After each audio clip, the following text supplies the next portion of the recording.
विभिन्न परीक्षाओं में आए हुए महत्वपूर्ण प्रश्नों की अब बात करते हैं। भारतीय संसद के कितने सदन हैं? 2, लोकसभा और राज्यसभा। भारत की संघीय व्यवस्थापिकाओं को किस नाम से जाना जाता है? संसद के नाम से जाना जाता है। संसद का स्थायी सदन कौन सा है? राज्यसभा। संसद के कितने सत्र होते हैं? बजट सत्र, मानसून सत्र और शीतकालीन सत्र, तीनों। संसद के किस सदन को प्रतिनिधि सभा भी कहा जाता है? लोकसभा को कहा जाता है। संसद का लोकप्रिय सदन कौन सा है? लोकप्रिय सदन लोकसभा है। भारतीय संविधान के किस अनुच्छेद में कहा गया है कि संघ के लिए एक संसद होगी जो राष्ट्रपति और 2 सदनों से मिलकर बनी होगी? अनुच्छेद 79। संसद का निम्न सदन एवं उच्च सदन क्रमशः कौन सा होता है? निम्न सदन आपका लोकसभा और उच्च सदन राज्यसभा है। संसद को भंग करने के लिए कौन सक्षम है? राष्ट्रपति। भारतीय संसद की संप्रभुता किसमें प्रतिबद्धित है? न्यायिक समीक्षा में। भारतीय संसद की संप्रभुता किससे प्रतिबंधित है? तो न्यायिक समीक्षा से। संसद के दोनों सदनों के संयुक्त अधिवेशन की अध्यक्षता कौन करता है? लोकसभा अध्यक्ष करता है। संसद की संयुक्त बैठक को कौन संबोधित करता है? राष्ट्रपति। संसद की कार्यवाही सूची में प्रथम विषय क्या होता है? प्रश्नकाल। अस्थायी संसद भारत में कब तक अस्तित्व में रही? 17 अप्रैल 1992। भारत की संसद का उद्घाटन कब हुआ था? 1927 में। संसद के दोनों सदनों का सत्रावसान कौन करता है? राष्ट्रपति करता है। संसद के किन सदस्यों को गैर सरकारी सदस्य कहा जाता है? मंत्री के अलावा अन्य प्रत्येक सांसद को। किसी संसद सदस्य की अयोग्यता के संदर्भ में निर्णय कौन करता है? राष्ट्रपति। भारतीय संसद के कितने अंग हैं? 3, राष्ट्रपति, लोकसभा, राज्यसभा। भारत की संसद के दोनों सदनों की संयुक्त बैठकों के लिए किस लिए आयोजित की जाती है? उस विधेयक पर विचार करने के लिए, उसे पारित करने के लिए जिस पर दोनों में मतभेद हो। कौन सी प्रथा संसदीय प्रणाली को भारत की देन है? शून्यकाल। संसद के किसी सदस्य की सदस्यता तब समाप्त समझी जाती है यदि वह बिना सदन को सूचित किए अनुपस्थित रहता है 60 दिन। भारत की संसद में कौन कौन शामिल है? राष्ट्रपति, लोकसभा और राज्यसभा। कौन सा एक प्रावधान भारतीय संविधान के अंतर्गत संसद के सदस्यों के विशेषाधिकारों तथा उन्मुक्तियों को निर्धारित करता है? अनुच्छेद 105।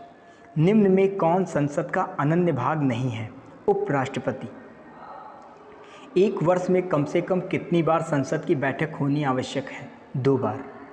निम्न विधेयकों में से किसका एक भारतीय संसद के दोनों सदनों द्वारा अलग अलग विशेष बहुमत से पारित होना आवश्यक है? संविधान संशोधन विधेयक। संसद के दोनों सत्रों के बीच अधिकतम कितना समय अंतराल होना चाहिए? 6 महीना। संसद के दोनों सदनों का संयुक्त अधिवेशन किसके लिए आयोजित किया जाता है? तो एक ऐसे विधेयक पर विचार करने और उसे पारित करने के लिए जिस पर दोनों सदनों में मतभेद हो। भारतीय संसद के दोनों सदनों की संयुक्त बैठक किस संबंध में होती है? एक ऐसे विधेयक पर विचार करने, उसे पारित करने जिस पर दोनों संसदों में मतभेद हो। साधारण विधेयक से संबंधित गतिरोध को दूर करने के लिए संसद के दोनों सदनों की संयुक्त बैठक कौन बुलाता है? राष्ट्रपति। लोकसभा व राज्यसभा की संयुक्त बैठक कब होती है? लोकसभा एवं राज्यसभा में मतभेद होने पर। संसद के दोनों सदनों के साथ साथ बैठने पर क्या होता है? एक बिल जिस पर दोनों सदन सहमत न हो उस पर विचार करना और उसे पास करना होता है। यदि किसी सामान्य विधेयक पर राज्यसभा और लोकसभा के बीच गतिरोध आता है तो उसका समाधान कौन करता है? संसद का संयुक्त सत्र। सांसदों के वेतन का निर्णय कौन करता है? संसद। संसद के कुल सदस्यों का कितना भाग वैधानिक चैम्बर की मीटिंग बुलाने के लिए आवश्यक गणपूर्ति यानी कोरम है? 1/10। संसदीय प्रणाली वाली सरकार को अन्य किस नाम से जाना जाता है? संघीय सरकार के नाम से जाना जाता है। भारत की संसद के बारे में क्या सही नहीं है? लोकसभा में मनोनीत सदस्य नहीं होते। संविधान लागू होने के बाद सर्वप्रथम त्रिशंकु संसद का गठन कब हुआ था? 1979।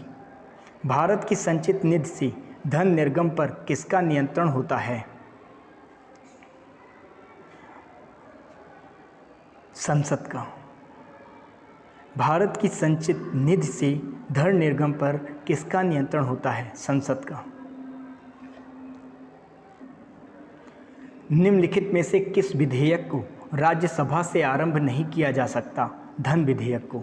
लोकसभा द्वारा पारित धन विधेयक राज्यसभा द्वारा भी पारित मान लिया जाता है यदि उच्च सदन उस पर किसी समय सीमा में कार्य संपादन न करे।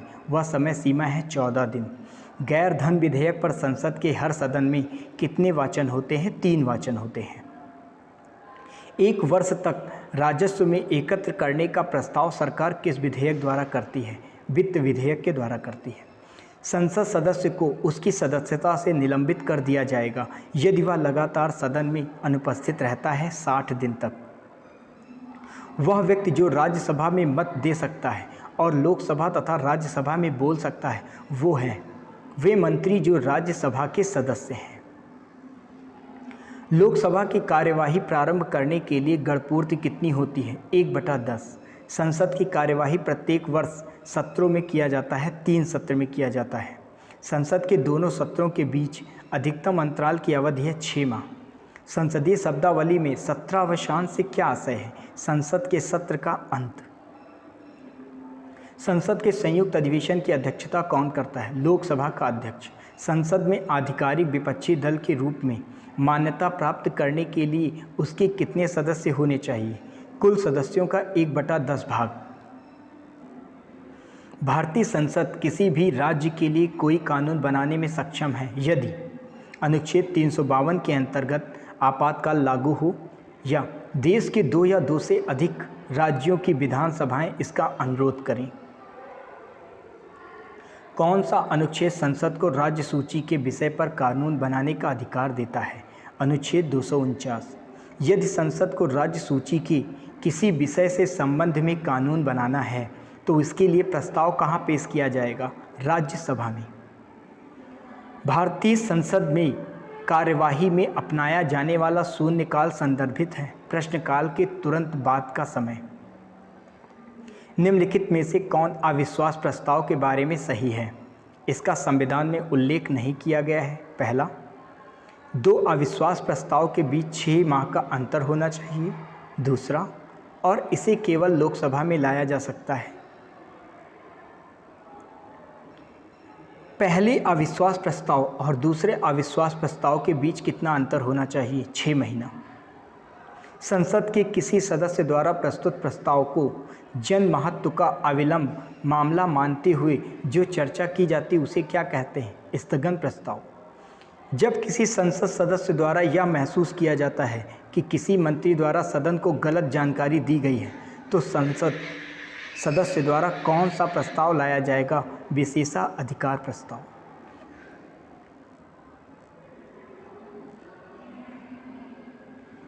जब किसी संसद सदस्य द्वारा यह महसूस किया जाता है कि किसी मंत्री द्वारा सदन को गलत जानकारी दी गई है तो सदस्य द्वारा कौन सा प्रस्ताव लाया जाएगा?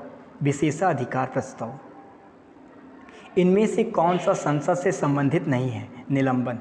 भारत में किसकी स्वीकृति के बिना कोई भी सरकारी खर्च नहीं किया जा सकता? संसद।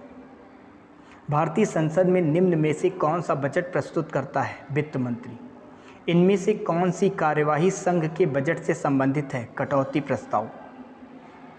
सरकार द्वारा प्रस्ताव मांग की राशि कम करके 1 रुपये करने संबंधी प्रस्ताव को क्या कहते हैं? नीतिगत कटौती प्रस्ताव। निम्न में से कौन राष्ट्रपति को उसके कार्यकाल पूर्ण होने से पहले पदमुक्त करने की कार्यवाही को चालू कर सकता है? लोकसभा। संसद के सदस्यों का वेतन और भत्ता कौन निर्धारित करता है? संसद। यह संसद किसी विशिष्ट उद्देश्य के लिए कोई समिति नियुक्त करे उसे क्या कहते हैं? तदर्थ समिति कहते हैं। इनमें से कौन समिति संसद की स्थायी समिति नहीं है? वित्त मंत्रालय के लिए सलाहकारी समिति। विधायिका का प्रमुख कार्य क्या होता है? विधेयों का निर्माण करना। संसद और संविधान प्रदान नहीं करते विधिक न्याय। द्विसदनीय विधानमंडल से क्या आशय है? निम्न सदन और उच्च सदन। भारत के संसदीय संरचना में दो अस्थायी सदनों के नाम बताइए, लोकसभा और विधानसभा। भारत की संसद की इमारत को क्या कहा जाता है? संसद भवन। भारत की संसद की लोकसभा को क्या कहते हैं? निम्न सदन कहते हैं। भारतीय संसद के उच्च सदन को किस नाम से जाना जाता है? राज्यसभा के नाम से। कौन राज्यसभा को विघटित कर सकता है? इनमें से कोई नहीं। कौन राज्यसभा को विघटित कर सकता है? इनमें से कोई नहीं। राज्यसभा को भंग किया जा सकता है? उपयुक्त में कोई नहीं। राज्यसभा के सदस्यों की कुल संख्या है 250। कुल मिलाकर उड़ीसा में संसदीय सीटें हैं 10। राज्य सूची के विषय पर संसद को कानून बनाने की शक्ति राज्यसभा में होती है। राष्ट्रपति और उपराष्ट्रपति के चुनाव के तथा सर्वोच्च न्यायालय और उच्च न्यायालय के न्यायाधीशों को हटाने में भाग लेता है लोकसभा। सदन के दोनों सदनों में कार्यवाही को प्रारंभ करने के लिए कम से कम कितने सदस्यों की आवश्यकता होती है? कुल सदस्यों का 1/10। किस लोकसभा अध्यक्ष ने मोथेश्री नामक पुस्तक लिखी? सुमित्रा महाजन। निम्नलिखित में से कौन विधायी सत्र के सत्रावसान के लिए एक अधिसूचना जारी करता है? राष्ट्रपति। निम्न में कौन राजनीतिक विधायिका से संबंधित है? वित्त मंत्री। भारतीय संसद है 2 सदनी। संघ राज्य क्षेत्रों और राज्यों को मिलाकर राज्यसभा में कुल सदस्यों की संख्या 238 है। भारत में संसद की वित्तीय समितियां निम्न में से कौन सी हैं? प्राक्कलन समिति, लोक लेखा समिति और सार्वजनिक उपक्रम समिति तीनों हैं। भारत के नियंत्रक और महालेखा परीक्षक की रिपोर्ट की समीक्षा करने वाली संसदीय समिति है लोक लेखा समिति। संसद की लोक लेखा समिति का अध्यक्ष नियुक्त किया जाता है लोकसभा के अध्यक्ष द्वारा। भारतीय संसद की लोक लेखा समिति का अध्यक्ष होता है विपक्षी दल का नेता। भारत में किस संसदीय समिति की अध्यक्षता सामान्यतः विपक्ष के प्रमुख सदस्य द्वारा की जाती है? लोक लेखा समिति। भारतीय संसद की सबसे बड़ी समिति कौन सी है? प्राक्कलन समिति। निम्नलिखित में से कौन सी समिति को प्राक्कलन समिति की जुड़वा बहन कहा जाता है? लोक लेखा समिति को। निम्नलिखित में से कौन भारत की संचित निधि का संरक्षक है? संसद। क्षेत्रफल की दृष्टि से निम्नलिखित में से कौन सा लोकसभा संसदीय चुनाव क्षेत्र में सबसे बड़ा है? लद्दाख, जम्मू कश्मीर। इनमें से किस राज्य की लोकसभा में सबसे अधिक सीटें हैं? उत्तर प्रदेश। हरियाणा में लोकसभा की कितनी सीटें हैं? 10। तमिलनाडु में राज्यसभा की कितनी सीटें हैं? 18। कर्नाटक में राज्यसभा की कितनी सीटें हैं? 12। राज्यसभा में उत्तर प्रदेश की कितनी सीटें हैं? 31। पश्चिम बंगाल को राज्यसभा में कितनी सीटें प्राप्त हैं? 16। आंध्र प्रदेश को लोकसभा में कितनी सीटें प्राप्त हैं? 25। केरल के पास लोकसभा के लिए कितनी सीटें हैं? 20। लोकसभा में पंजाब को कितनी सीटें प्राप्त हैं? 13। गुजरात के पास लोकसभा के लिए कितनी सीटें हैं? 26।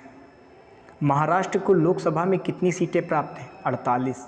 चंडीगढ़ के पास लोकसभा के लिए कितनी सीटें हैं? 1।